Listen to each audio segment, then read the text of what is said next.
Ah, estamos na terceira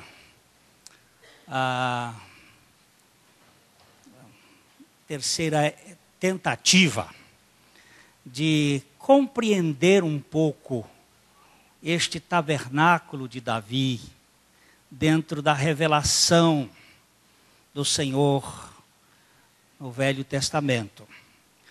Houve um tabernáculo de Moisés, chamado tabernáculo de Moisés, mas na verdade o tabernáculo do Senhor. Na Bíblia não existe tabernáculo de Moisés, mas tabernáculo do Senhor. Há um tabernáculo que é chamado tabernáculo de Davi, que é um parênteses dentro do processo da revelação, trazendo a luz para a especificidade do valor da arca sem véu. E temos o templo de Salomão, nas suas 3 etapas, a reedificação por Zorobabel e a sua reforma por Herodes. Estes elementos todos estão falando de uma realidade espiritual, que é a igreja de Deus, o povo de Deus, a eclesia de Deus, a Assembleia de Deus. Quando falamos Assembleia de Deus aqui, não estamos falando deste grupo denominacional, mas sim deste povo universal. Então, é uma busca por entendimento deste projeto de Deus. Hoje nós estivemos no seminário sul-americano. Eles estão fazendo um fórum de missão integral e nós estamos com uma palavra ali desde ontem sobre a ação de Deus na igreja e a manifestação do Senhor pela igreja, tomando como base a revelação de Éfeso. Todo o livro de Éfeso, aos Efésios, ela é uma carta voltada para explicar a casa de Deus lá do Velho Testamento, o templo, os tabernáculos e a operação de Deus. Então vamos aqui também tentar continuar nesta construção de uma visão, eu vou chamar de visão genérica da salvação de Deus.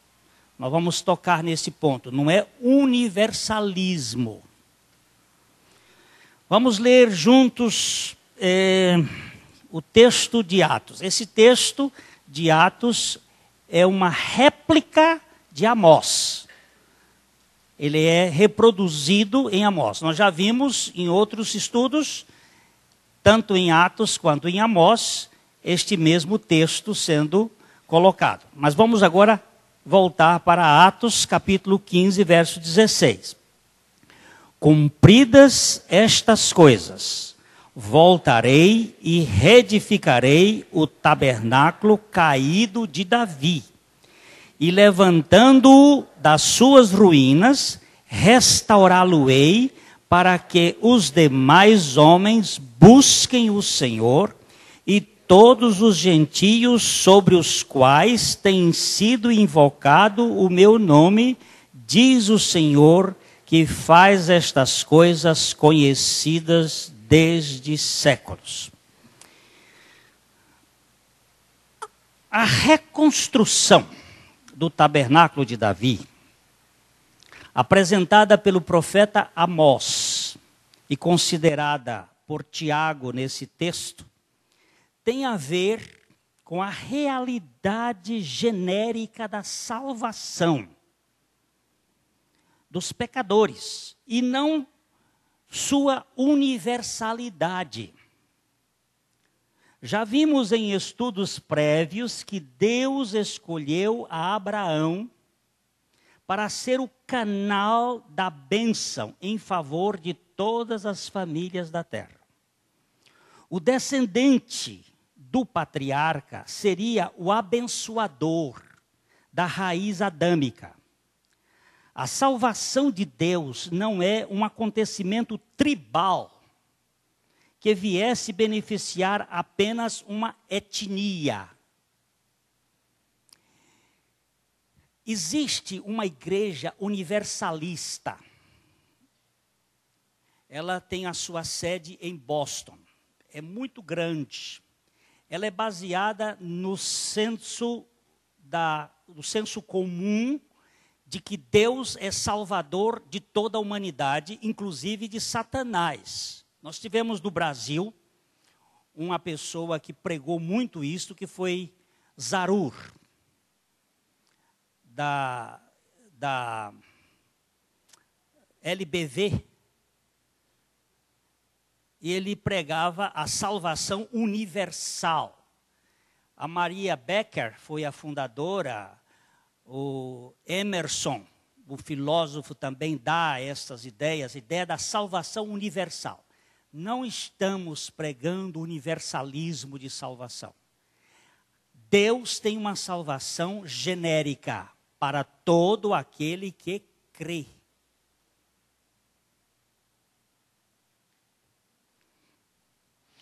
O povo judeu, no tempo de Deus, no tempo de Davi, havia se fechado num exclusivismo de singularidade e perdido de vista a aliança da promessa feita com Abraão, na qual o seu descendente seria o libertador de toda a humanidade. Vejam como o apóstolo Paulo analisa este tópico para os seus contemporâneos em Gálatas 3:8. Ora, tendo a Escritura previsto que Deus justificaria pela fé os gentios, pré-anunciou o evangelho a Abraão: em ti serão abençoados todos os povos. A bênção de Abraão é a salvação. É a salvação em Cristo. Num dos estudos anteriores, nós vimos que ele não fala de Abraão e os seus descendentes, mas o seu descendente, como que falando de Cristo. Este é o descendente de Abraão, que tem a primazia e que tem a exclusividade da salvação. Então, Deus tem como vista a humanidade. Mas essa humanidade precisa receber todos os benefícios pela fé, como Abraão, que era, naquele tempo não havia nem gentio nem judeu. Havia um povo. Deus escolheu, pensou uma pessoa, escolheu pelo seu propósito, pela sua vontade, pelo beneplácito da sua vontade. Ele arrancou lá de Ur da Caldeia um homem e fê-lo instrumento da sua graça, para que deste homem houvesse o descendente abençoador da humanidade. O tabernáculo do Senhor, construído por Moisés, simboliza a presença de Deus entre o seu povo. Estava sem o móvel principal, pois a arca do Senhor, tipo da pessoa e obra de Cristo, havia sido retirada do seu lugar e permanecia vagando de del em del, sem lugar fixo. A minha esposa, que me corrige os boletins, ela disse assim: esse termo de del em del está muito antigo.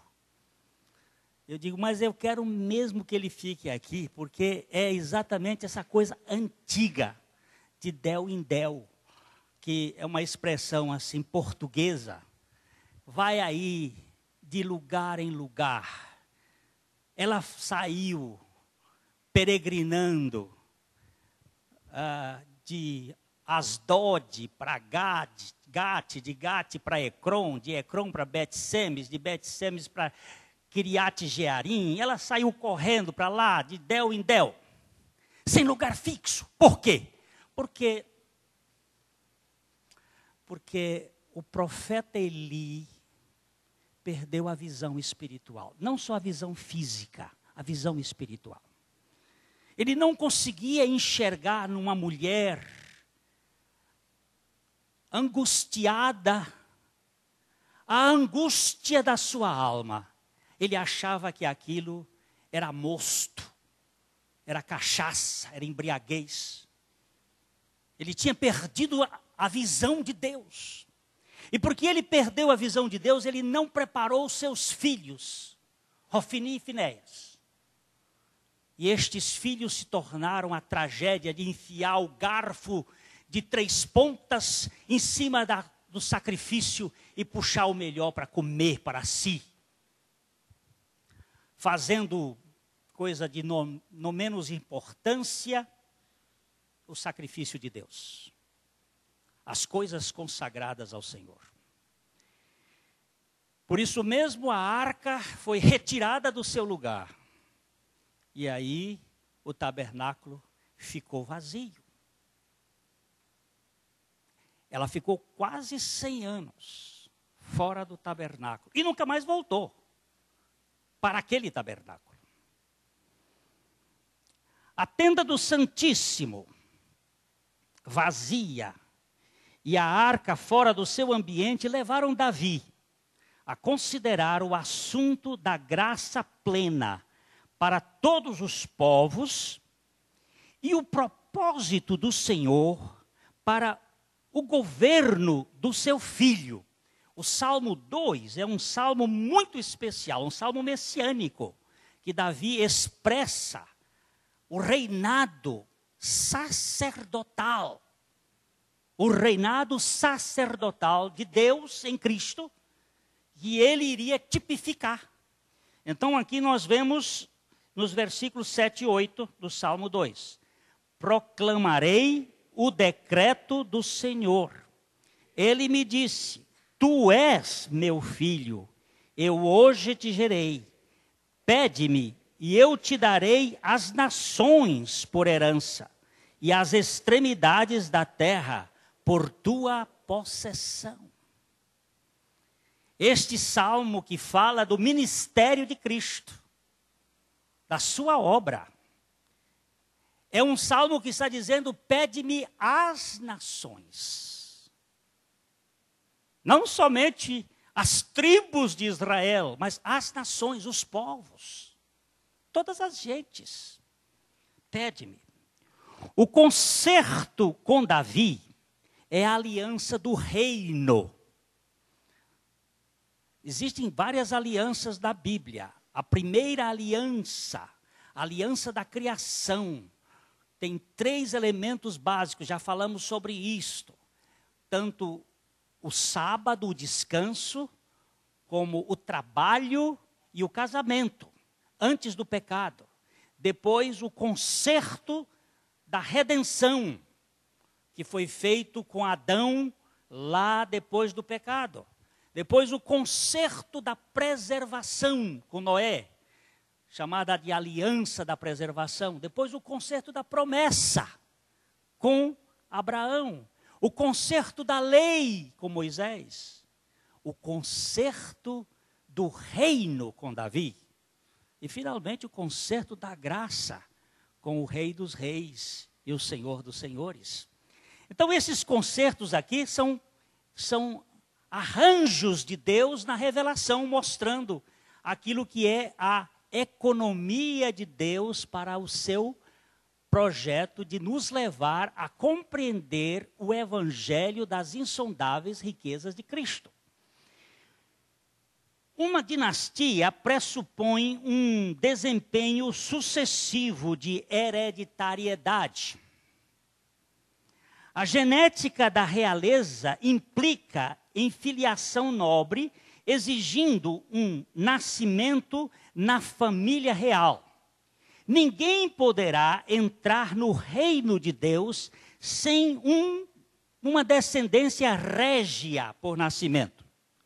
A família de Aba é constituída dos filhos regenerados pela graça em Cristo, formando a nobreza sacerdotal do seu reino de adoração.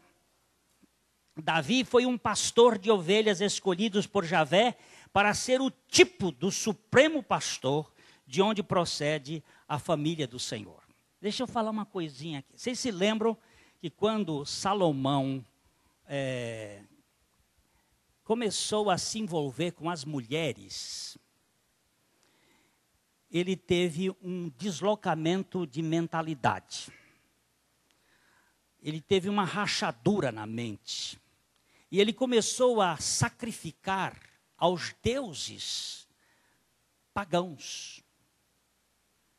A Malcom, a Astarote. Ele perdeu o juízo. Por causa disso, Deus rachou Israel. O profeta Aías pegou a sua túnica e rasgou em 12 pedaços. E entregou 10 pedaços a Jeroboão. E disse: assim fez o Senhor com Israel. Mas eu serei fiel a Davi, meu servo. Porque Davi foi fiel a mim. Jeroboão foi perseguido por Salomão e foi para o Egito. Ficou alguns anos no Egito aprendendo a desenvolver o seu conhecimento do bezerro de ouro. Aquele mesmo bezerro que criou lá no problema de Arão a divisão do sacerdócio. Então, em Israel, houve uma divisão no tempo de Roboão, filho de Salomão. Esta divisão, 2 tribos. Uma tribo, Judá, que era a tribo de Davi, e Benjamim, que foi acoplado depois por conquista, por causa dos gibeonitas. E 10 tribos ficaram no norte. E aquelas tribos tiveram 19 reis, depois da morte de Salomão, 19 reis pertencendo a 9 dinastias. Como Israel havia se deslocado da santidade de Deus, eles tiveram várias dinastias. Matavam um rei depois do outro e aquele não deixava descendência. E Deus ia dizendo, não pode deixar descendência. Aí então a dinastia seguinte era um que usurpava e assumia o poder. E foi sendo tirada 9 dinastias. Mas Judá teve uma dinastia só.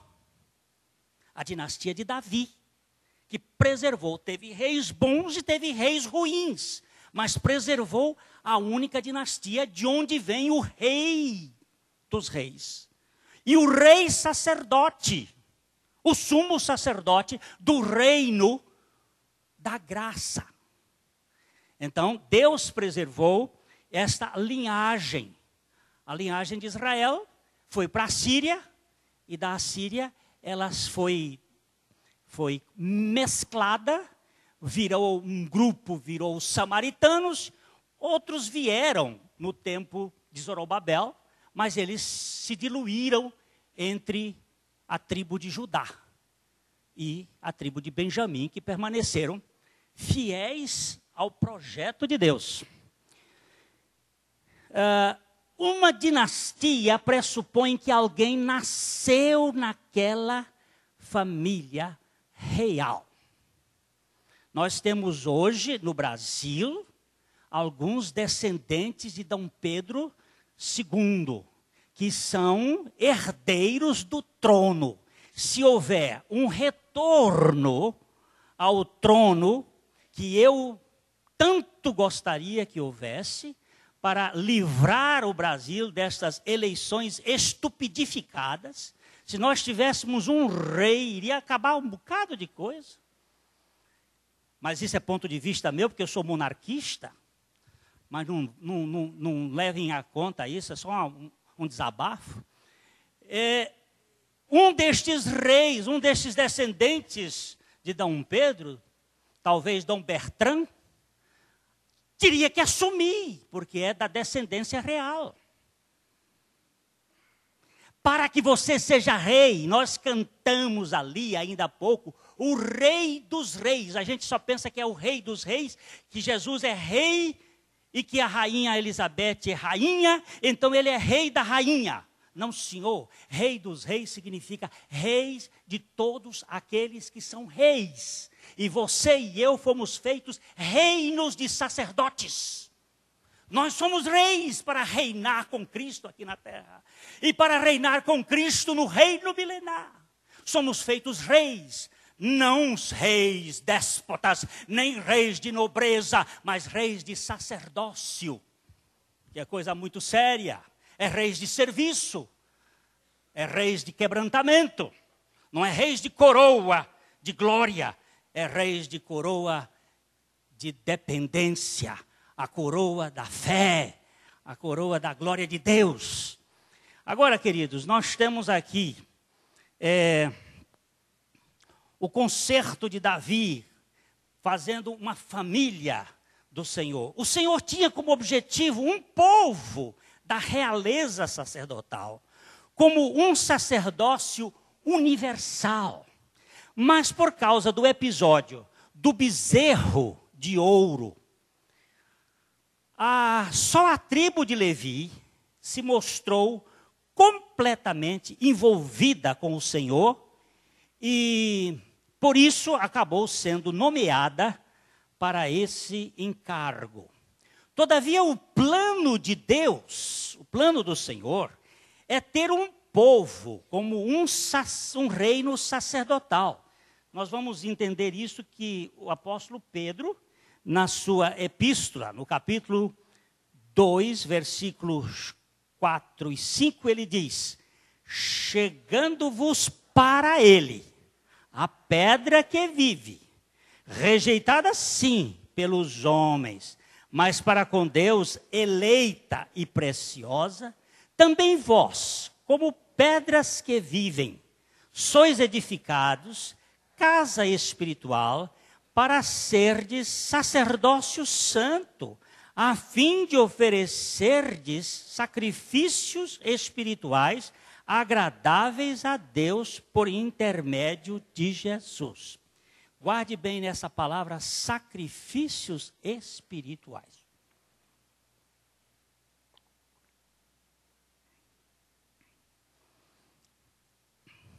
Os sacerdotes do Velho Testamento ofereciam sacrifícios de animais concretos, que apontava para os sacrifícios espirituais, que Davi vem tipificar na sua tenda, na adoração e no louvor. A conversão dos confins da terra ao Deus de toda graça sugere uma revolução radical na mentalidade privativa abraçada pela nação judaica na época davídica. O menor capítulo da Bíblia apresenta a maior proposta da salvação de Deus. Vamos ler o Salmo 17, é tudo isso aqui. Esse é o Salmo. Só tem 2 versículos e esses versículos diz tudo.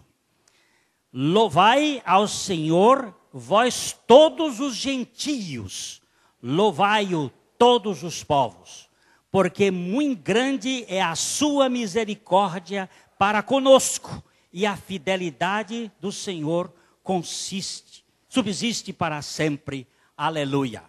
Preste atenção, gentios e conosco. Todos os gentios, porque a fidelidade do Senhor é grande para conosco. Tanto judeus como gentios. A grandeza da graça de Deus. No tempo de Davi, o judeu havia se tornado, e como hoje também, exclusivistas. Só nós somos os detentores dos oráculos de Deus. Só nós somos o povo, a nação. Mas Deus disse não. Também os edonitas e os moabitas. E também outros povos. Isso está no contexto de Amós. E também os outros povos e as outras nações, a quem eu amo. E agora o Senhor vai nos mostrar: louvai ao Senhor, vós todos os gentios. Louvai-o todos os povos. Mas louvai-o por quê? Porque a sua misericórdia. Esse é o ponto. A misericórdia de Deus. Deus é um Deus de justiça e de misericórdia. Eu já contei para vocês que lá na Itália havia um juiz que tinha um papagaio. E um dia esse juiz foi chamado ao tribunal. E o tribunal, o corregedor lá do tribunal chegou e disse: é verdade, senhor juiz, que o senhor julga na base da orientação do seu papagaio? É o seu papagaio que dita a sentença para o senhor? Ele disse: é verdade. Mas como que o senhor, um homem racional, pode ser governado por um papagaio para julgar as pessoas? Disse: muito simples, excelência. Todos os dias pela manhã, quando eu saio de casa, o meu papagaio me saúda. E ele diz assim: buongiorno, dottore. Justiça e misericórdia. Bom dia, doutor. Justiça e misericórdia. Eram duas coisas que você precisa para julgar o mundo: justiça e misericórdia. Deus é justo, perfeitamente justo, não podia comutar a pena, não podia passar por cima da pena, a pena é morte, tem que morrer, justo, Cristo tinha que assumir. Mas Deus é misericordioso, é gracioso, e Ele faz com que a sua graça seja transplantada para nós com bondade, excluindo-nos deste papel. E isso é para todos. Isso não é para uma classe, para um grupinho dono de poço de petróleo. Aquele grupinho que foi: agora eu fui salvo, aleluia. E ai, ai, ai. E essa arca ficou encoberta aí para quê? Cai fora do seu ponto de descanso, meu amigo. O seu vizinho precisa escutar.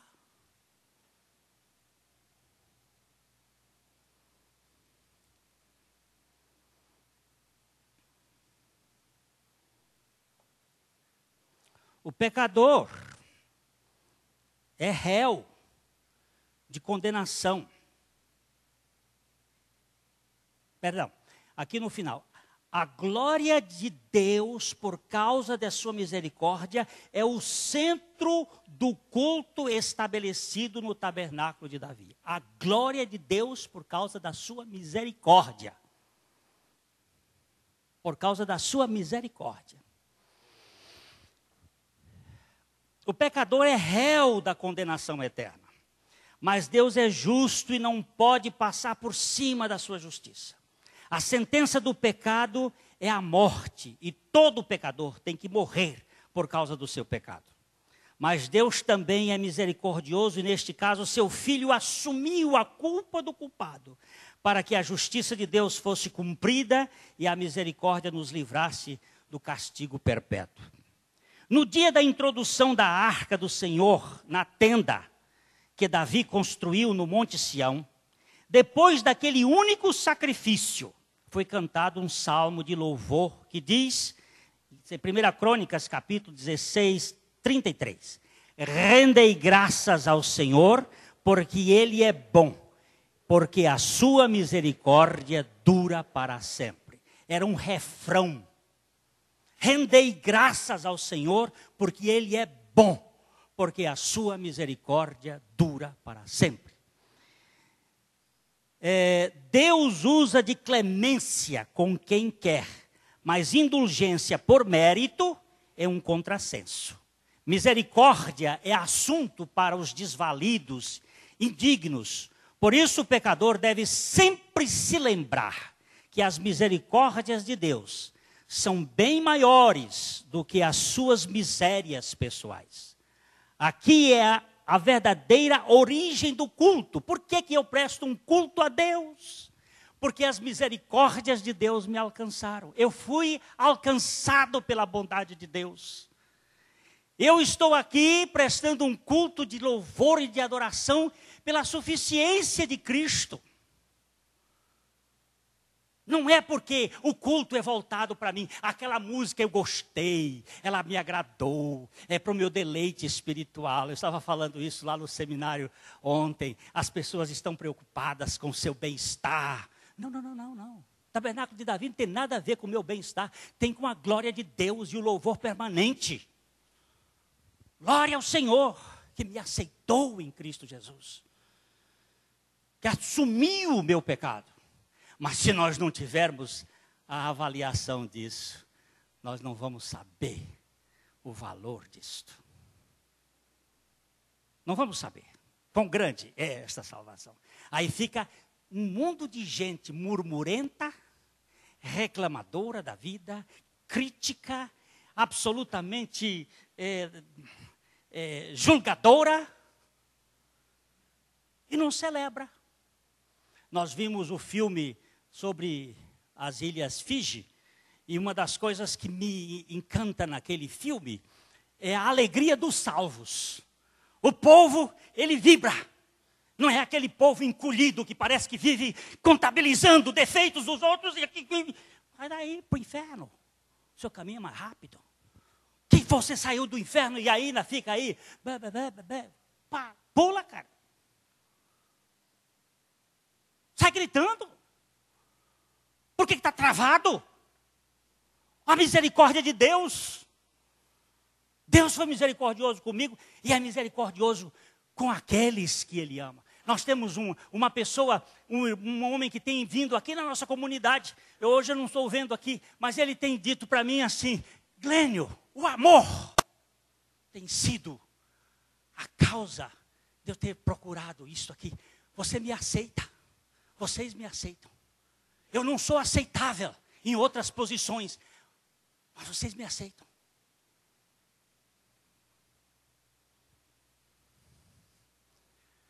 Nós não aceitamos o pecado, mas aceitamos o pecador.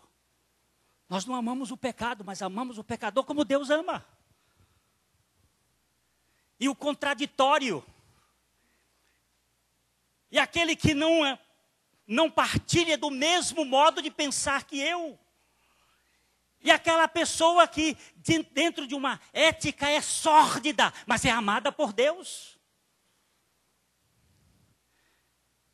Quando aqueles moços aqui em Londrina resolveram, eles iam fazer aqui na nossa comunidade, mas infelizmente houve algumas coisas que eles não puderam fazer. Mas uma coisa interessante, eles vinham como prostitutas, vinham como homossexuais, vinham como bêbados, vinham como vestidos como essa gente que é marginalizada da nossa visão. E sentava no meio. Ninguém sabia, só o pastor sabia da história. E eles começavam a sentar perto de uma pessoa que estava fedido, aquela roupa fedida, aquela roupa suja, aquela roupa de rua mesmo, de suja. E ele sentava perto quando ia cantar e o irmão nobre ia se esticando para cá, porque o diferente nos ofende, nos fere.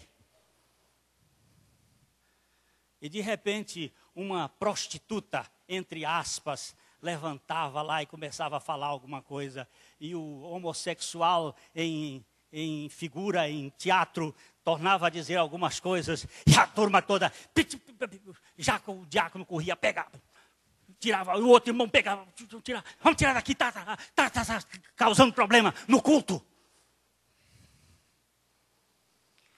Aí o pastor levantava e dizia: nós não aceitamos o diferente. Eu fico pensando, se Jesus estivesse hoje aqui no Londrina, será que ele ia num barzinho no final da tarde para um happy end com aqueles que estão lá? Será que ele ia?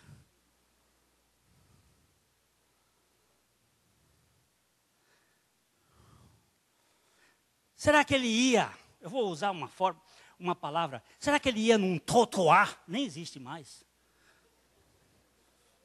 Um rendezvous? Será que ele iria lá para dizer às prostitutas, eu amo vocês?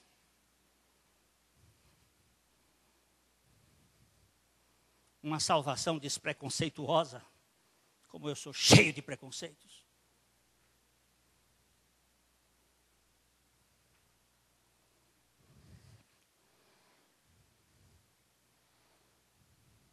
No dia da introdução da arca, aquela arca foi introduzida e houve um único sacrifício. E durante todo o tempo em que aquela arca permaneceu em Sião, não houve mais sacrifício ali.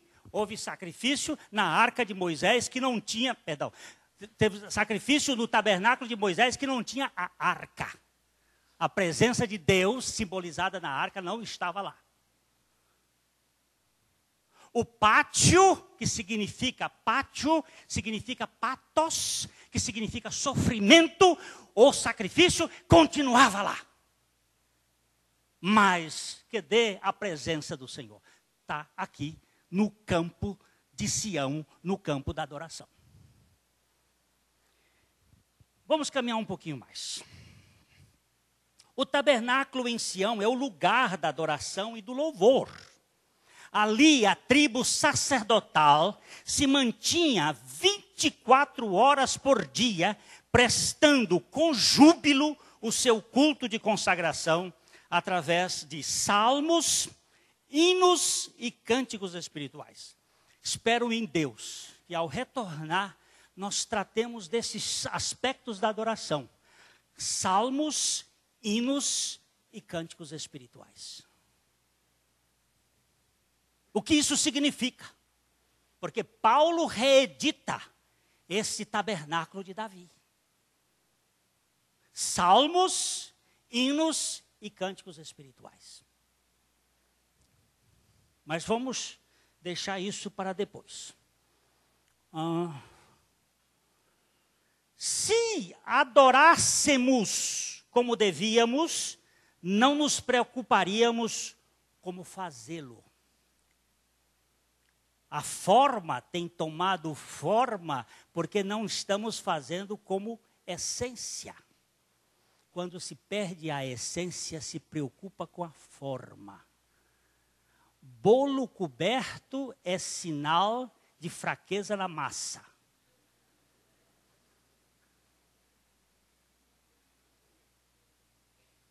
Isso por você para pensar.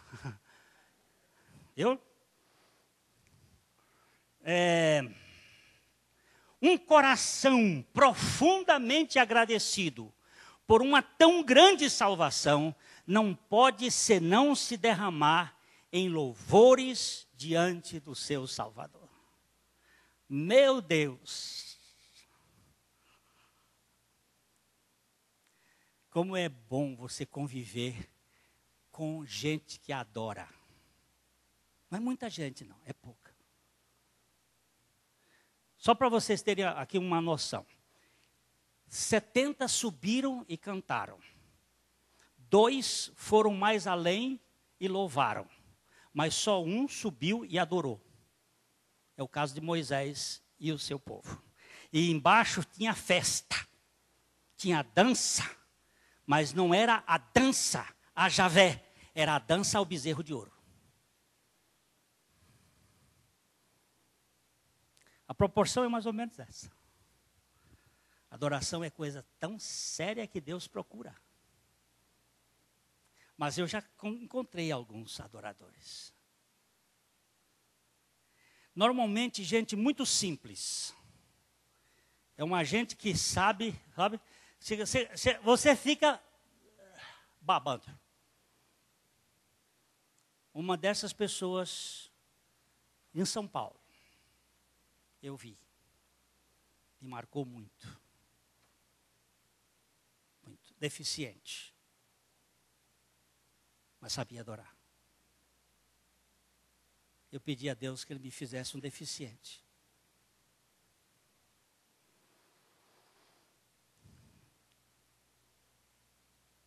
Quando realmente adoramos, perdão, o ponto principal, vocês têm um tempinho, porque eu já estou no... Acabou o tempo e o negócio está longe. Dá para aguentar mais uma meia hora? Eu vou correr.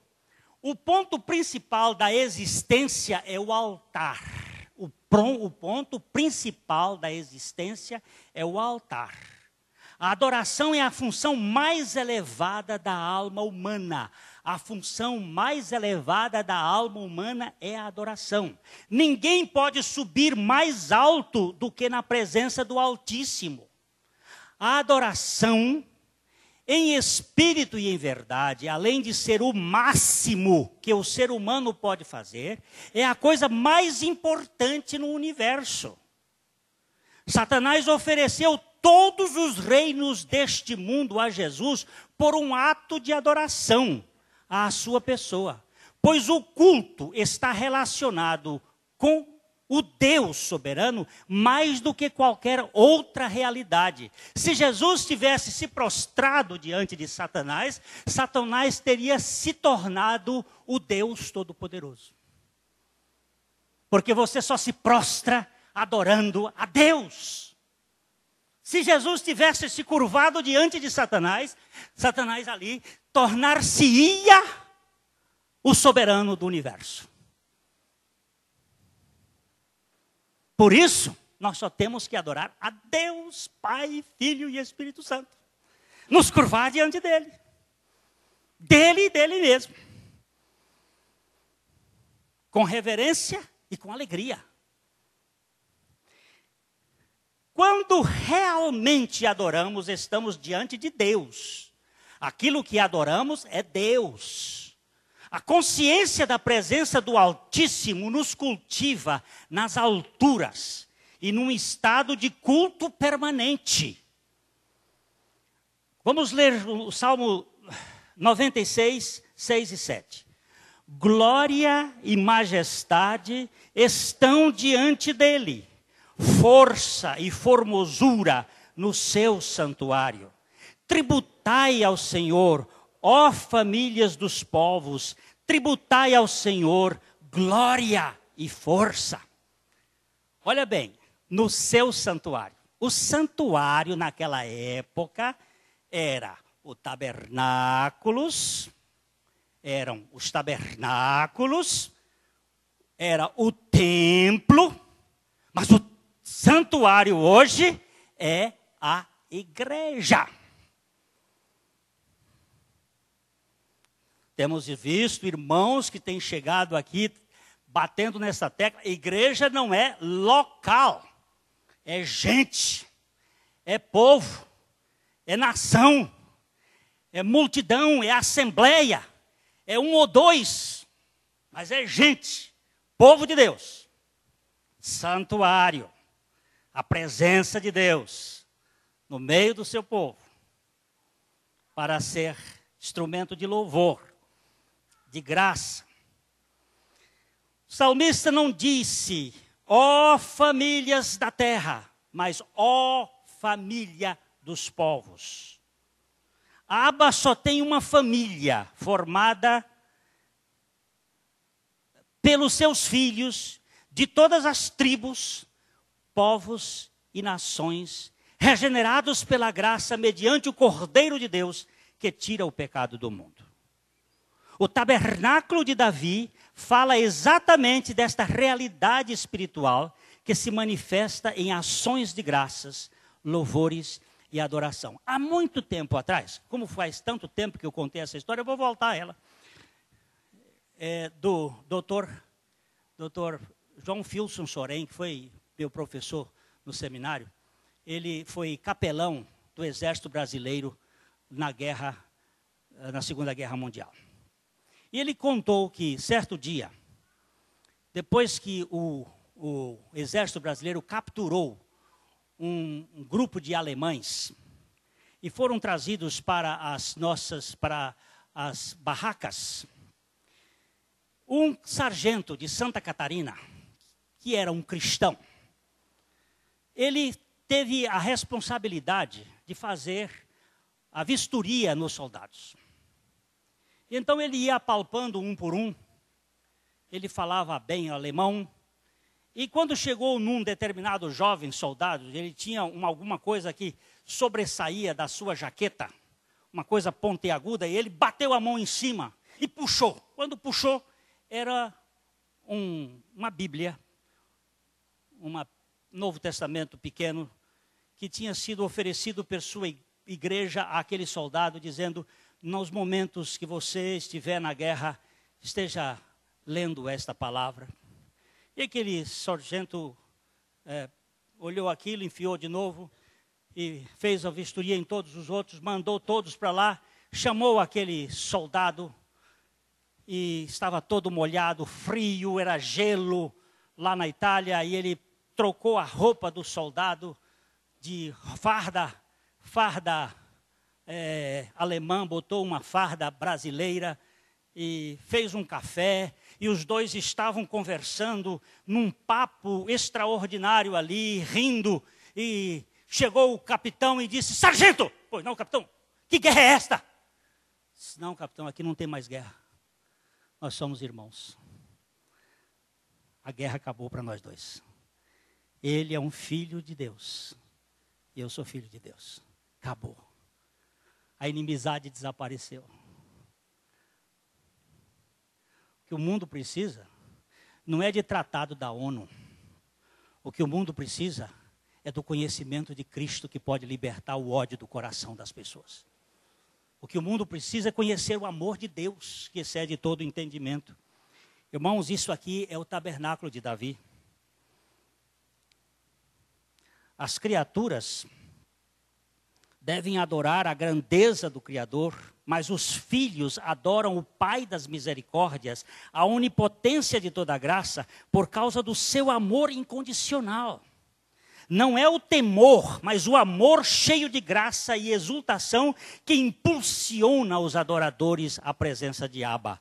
Vamos ler juntos Salmo 95, 1 e 2. Vinde, cantemos ao Senhor com júbilo, celebremos o rochedo da nossa salvação, saiamos ao seu encontro com ações de graças e vitoriemo-lo com salmos. Este rochedo da nossa salvação, tipificado pelo Monte Sião, o Sião onde está a tenda.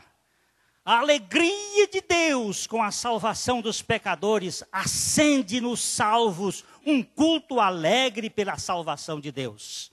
Um Deus descontente ou contrariado só conseguirá produzir um povo mal-humorado. Todavia, Javé, satisfeito com a sua obra perfeita, pode afirmar, como Sofonias 3,17 nos diz: o Senhor teu Deus está no meio de ti, poderoso para salvar-te. Ele se deleitará em ti com alegria, renovar-te-á no seu amor, regozijar-se-á em ti com alegria. Por favor, eu peço que você gaste tempo olhando esse texto. Um Deus que se alegra com a salvação do seu poder. É o poder de Deus. Ele se alegra e ele se regozija no seu amor para conosco. E eu vou fazer o quê? Eu vou dizer assim: olha, Deus, o Senhor não fez mais do que obrigação. Estes bicudos, como eu e tantos outros que estão sentados aqui, que vivem murmurando e reclamando da vida, precisávamos passar por algumas tribulações mais pesadas. Não como castigo, mas como trabalho da graça de Deus, para a gente ver o quão é grande a salvação de Deus. E parar com esta murmuração maldita, que faz de nós escravos de um dos mais déspotas senhores. O nosso próprio prazer, o nosso gosto, o nosso ego.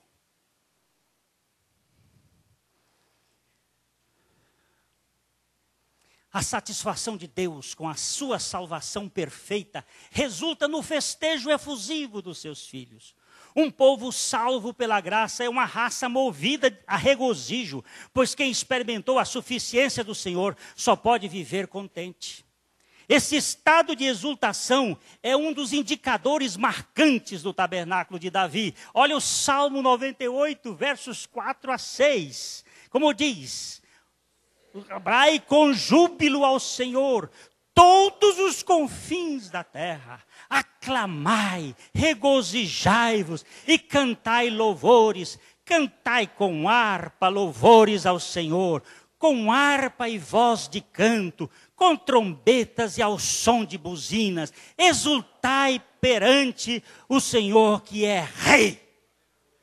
Cantai. Ah, meu Deus. Senhor, Senhor, não tira a tua mão de cima de mim, por misericórdia, mas me ensina a te louvar.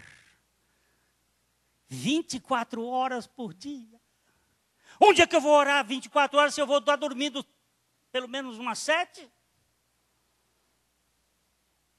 O meu espírito estará louvando ao Senhor e exaltando ao Deus da minha salvação.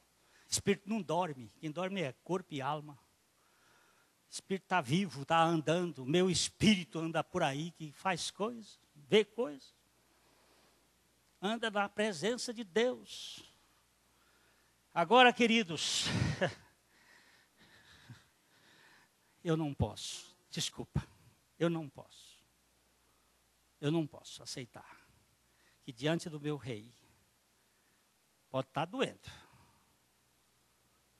eu não possa dizer: bendito sejas para sempre o teu nome, exaltado seja, e não só dizer, mas alegrar no meu coração, pelas tribulações, pelas lutas, pelas dificuldades, pelos problemas. O tabernáculo de Davi é o domicílio da adoração seleta e o ambiente dos louvores alegres. É o acesso radiante daqueles que buscam o Senhor e que sabem o valor da eterna salvação. Salmo 74. Folguem em ti e se rejubilem todos os que te busquem. E os que amam a tua salvação digam sempre: Deus seja magnificado. Digam sempre: Deus seja magnificado. Quem? Os que buscam o Senhor. Os que buscam o Senhor. Louvado seja Deus que não deu certo. Louvado seja o Senhor que o negócio foi para o brejo. Louvado seja o Senhor que a panela queimou. E era a única que nós tínhamos para comer hoje. Quando é que nós vamos, 24 horas por dia, exaltar o Senhor? Oh, Senhor, como eu sou murmurento, como eu sou reclamador, como eu sou crítico. Irmãos, a igreja de Cristo é um antítipo do tabernáculo de Davi e a expressão viva da adoração sobre os efeitos de uma alegria contagiante. Veja o que Pedro nos diz no primeiro capítulo da primeira epístola, nos versos 6 a 8. Nisto exultais, embora no presente, por breve tempo, se necessário, sejais contristados por várias provações, para que o valor da vossa fé, uma vez confirmado, muito mais precioso do que o ouro perecível, mesmo apurado por fogo, redunde em louvor e glória e honra na revelação de Jesus, a quem, não havendo visto, amais, no qual, não vendo agora, mas crendo, exultais com alegria indizível e cheia de glória. Oh, coisa linda, isso é um cântico. No presente tempo ainda que sejais contristados com várias provações, doenças, problemas, mortes, perdas, dói. Contudo, exultai com alegria indizível e cheia de glória. Ah, peraí. A minha esposa está fazendo uns estudos no livro de Salmo com o Vides. E ela ontem estava estudando o Salmo 52, quando Doeg, aquele linguarudo, safado, foi lá e, querendo o poder na casa de Saul, foi contar que Davi comeu o pão da propiciação lá na casa de Abimeleque. Lá no sacrifício. E aquele linguarudo, que um linguarudo sou eu e tantos outros que estão por aqui, ficam falando. Davi bota a mão em cima dele e diz assim: olha, o Senhor cuida de ti, seu cara. Mas eu vou celebrar o Deus que me aceitou. Eu não vou ficar envolvido nessa conversa toda, não. Eu tenho o que fazer. O Deus que me ama é o Deus que eu adoro. Por causa daquele linguarudo, 85 sacerdotes com sua família foram decapitados por ordem de Saul. Foi uma mortificina. É bem verdade que era para cumprir uma profecia que um homem de Deus que não tinha nome, às vezes os homens de Deus também não têm nome, um profeta lá que apareceu, disse para o rei, para o sacerdote Eli, que a sua família ia desaparecer da face da terra por causa da falta de visão espiritual. E a família de Eli acabou. Ficou Abiatar, que depois Salomão mandou ele lá para Benjamim, e lá ele se acabou. E não ficou um, porque Deus escolheu o sacerdote de Zadok, a família de Zadok, a família de Eleazar, a de Itamar e Tamar. Foi embora. Eu quero que você observe uma coisa, meu irmão. Nós fomos feitos para o louvor da glória de Deus e não para a perturbação dos outros. Quem gosta de carniça é urubu.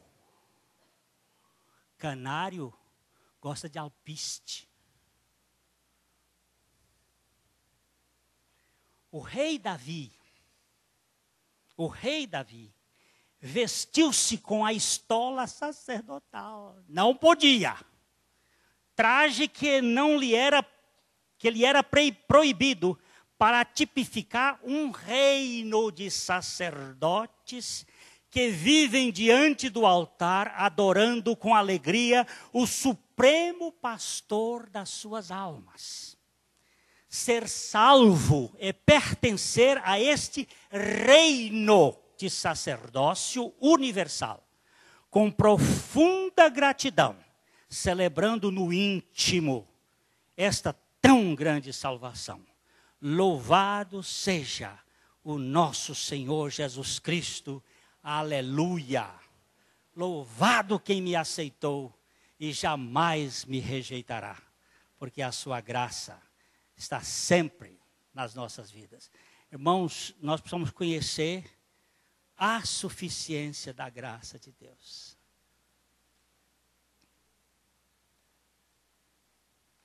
Deus nos aceitou em Cristo. Deus nos recebeu em Cristo. Dá para celebrar? Amém. Amém. Tá. Essa semana eu vou levando aí o meu peso, vou levando, vou tocando aí.